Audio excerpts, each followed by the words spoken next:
Igasuguste rahulike popilike lugude saateks sobivad akordid laias seades.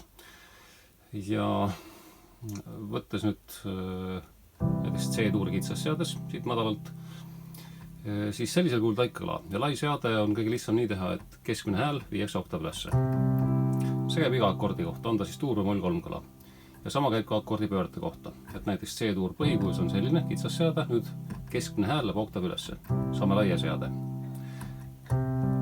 Ja kuidas selle laia seadega nüüd mingit mustrit moodustada, see on täiesti enda teha.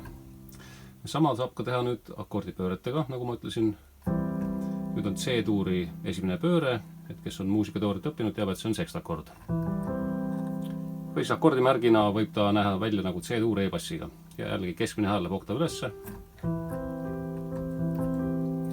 Ja kolmas pööre on siis kvartsekstakord pööre, ehk siis C-tuur G-bassiga. Ja võib ka siit mängida. Ehk siis esimene põhikuju. Nii,